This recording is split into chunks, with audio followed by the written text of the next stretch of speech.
Bonjour et bienvenue dans ce flash d'information. Félix Miezan Anoblé s'est rendu cette semaine dans une quincaillerie à Cocody. Le ministre de la Promotion des PME n'y est pas allé pour des courses, mais pour s'entretenir avec la responsable des lieux, la soutenir dans son désarroi. En effet, la jeune dame a dénoncé quelques jours plus tôt une forme de discrimination dont elle serait victime. Les précisions d'Astou Touré à suivre dans le 13h.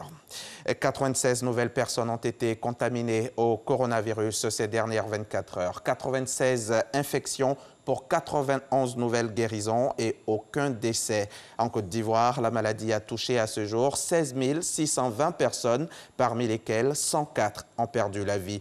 Plus que jamais, les autorités insistent sur les mesures de prévention, ces gestes barrières qui peuvent nous sauver la vie. Vous les connaissez déjà, mais il n'est pas inutile de vous les rappeler. La formule, c'est mains, masques, distance. Lavons-nous régulièrement et soigneusement les mains, portons nos masques de protection et restons loin des autres, 1 mètre de distance au moins. Le Brésil, lui, est le deuxième pays le plus touché par le coronavirus au monde, après les États-Unis, avec 100 000 morts et 3 millions de cas confirmés. C'est le bilan officiel qui a été atteint hier samedi, sans qu'il n'y ait de signe d'amélioration à l'horizon. Depuis près de 3 mois, la capitale mondiale du carnaval enregistre une moyenne de 1000 morts par jour en raison du coronavirus et qu'il n'y a aucune tendance à la baisse. Toutefois, ces chiffres n'émeuvent guère le président Jair Bolsonaro. Pour lui, la vie continue. Maternité accueillante, c'est ainsi qu'est dénommé le concours qui vient d'être lancé par le ministère de la Santé, ici en Côte d'Ivoire, à travers sa direction de la coordination du programme national de santé de la mère et de l'enfant. L'objectif est de contribuer à l'amélioration de l'environnement et la qualité des prestations de soins. On en sait plus avec Salima Toudia. C'est une stratégie payante qui devrait permettre de réduire le taux de mortalité maternelle, néonatale et infantile qui est à 614 décès pour 100 000 naissances vivantes. C'est un concours dénommé Maternité accueillante qui est ainsi lancé pour récompenser la meilleure équipe régionale dans la réduction de ce taux de morbidité. Les structures sanitaires verront ainsi leur capacité fonctionnelle évaluée, notamment en soins obstétricaux, néonataux d'urgence ou encore dans la surveillance de l'accouchement. Il n'est pas admissible qu'en Côte d'Ivoire, lorsqu'une mère part pour donner la vie, c'est souvent effectivement un cauchemar ou des pleurs. Il a donc décidé de faire en sorte qu'il y ait un plan stratégique national afin de passer d'un taux qui n'honore pas la Côte d'Ivoire de 614 décès pour 100 000 naissances vivantes à un taux de 70 décès pour 100 000 naissances vivantes en Côte d'Ivoire. C'est un challenge. Le concours n'est pas seulement une affaire des acteurs de santé, il mettra également en lumière l'implication des gouvernances locales.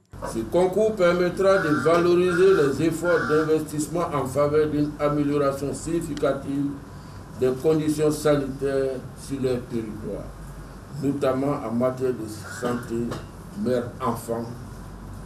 Une initiative que les organismes du système des Nations Unies encouragent et accompagnent, car le but est aussi de passer d'ici à 2030 de 614 à 70 décès pour 100 000 naissances vivantes. La lecture de ce prix doit être celui du prix du nombre de vies sauvées par les Ivoiriens eux-mêmes dans une localité donnée. Éviter le décès d'une mère, c'est garantir la survie de plusieurs enfants et c'est capitaliser des ressources pour le développement du pays.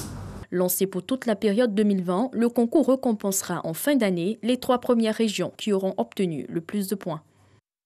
Ce dimanche 9 août à la mi-journée, une vidéoconférence réunira des donateurs internationaux pour venir en aide au Liban, 5 jours après l'explosion au port de Beyrouth qui a fait plus de 150 morts, des milliers de blessés et entraîné 300 000 personnes hors de chez elles. Pas encore totalement évalués, les besoins seront immenses. Comment s'assurer que l'argent promis ira bien vers la population affectée sans alimenter les circuits de la corruption, comme le redoutent les manifestants?